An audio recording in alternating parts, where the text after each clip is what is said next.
Hello guys and welcome back to Superhero Maniac. I am your host Mads and today we got our second last episode of She-Hulk, and spoilers ahead, we finally get our beloved Devil of Hell's Kitchen making his first appearance in the show. Yes, Matt Murdock aka Daredevil was in this episode, and even though that alone makes this show way better than it has been so far, but still overall it was a good episode compared to what we've been getting so far. So without any further ado, I'm gonna break down this episode explaining and revealing hidden details, so let's dive in. The episode kicks off with a robbery going on at the Manhattan wholesale store. The robbers are seen stealing some LED TVs and one of them is tackled by none other than Leapfrog. We knew from the teasers that he will be making his appearance in the show, and about time he did, with some terrible superhero stunts, showing that he's just an amateur in a superhero costume. In the comics, the Leapfrog was a criminal known as Vincent Patilio, and later his son Eugene Patilio takes up his father's mantle, but he tries to be a good guy and doesn't really shine at that department. Here Vincent is a rich client of JLK&H, and Hollis is making Jennifer take the case of his son Eugene as he claims that the suit was faulty as the jet boosters malfunctioned and caught fire. She-Hulk doesn't want to take that case as the suit was made by her own tailor Luke Jacobs, but she doesn't have a choice here. Hollis, however, gives her an advice to make things clear with Jacobs so she doesn't have to take this case to the court in the first place. She does so and visits Jacob in the next shot and respectfully tells him that his suit was malfunctioning for her client, but Jacob doesn't like that. His ego is hurt cause he's a well-known designer who has never made a faulty suit and can't admit that he just made one. He rips apart Jen's gala dress and Jen gets cranky, which seems justified, and the case goes to the court anyways minus Jen's gala dress. Cut to the shot of the season, we get to see our MVP of the show, Matt Murdock, making his entry into the court as he's about to steal the show from She-Hulk, just like stealing a lollipop from a child. No offense. Well, anyways, Matt and Jen get into an interesting argument as both of them are very good lawyers. We already know how good of a lawyer Matt is from Spider-Man No Way Home.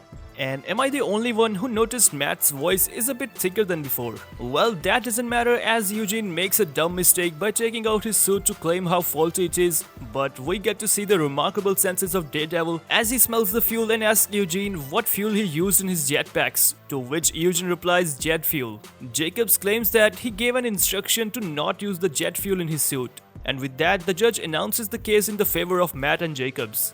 Next up, we see Jen in the bar where she is offered a drink by Matt, and they both have some nice chit chat as Matt gets a call and has to leave.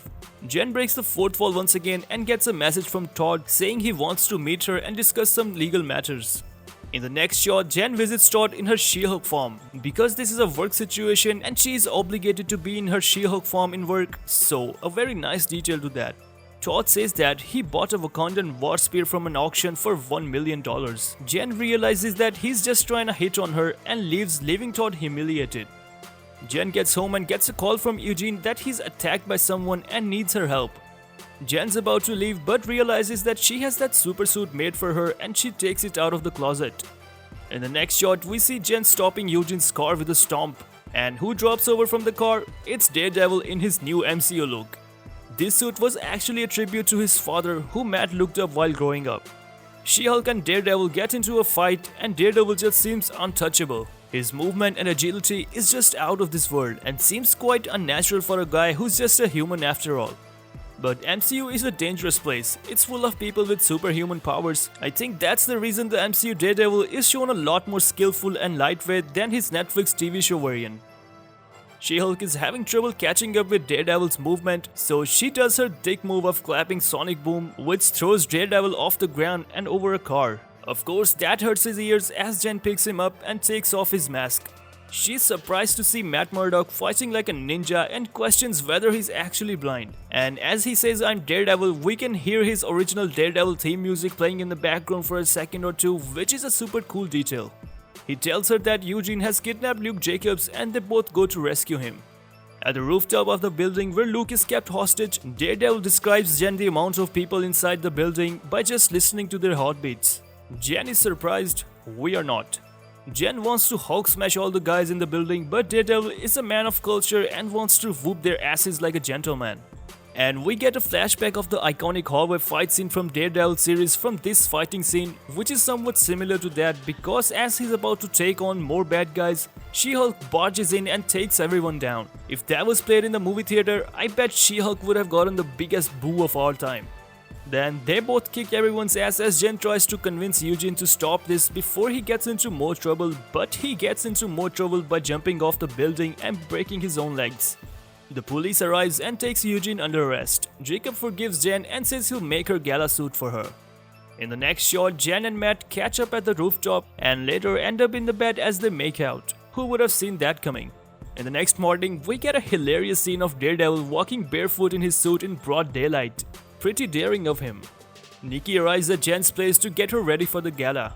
She makes that Wolverine claw gesture with her makeup brushes, which is a nice nod to the fact that Wolverine is coming to the MCU. At the gala, Jen arrives in her new fancy dress. She meets and greets her parents, and at the award ceremony, as she's about to give her speech, her phone content is leaked on the big screen in front of the whole crowd.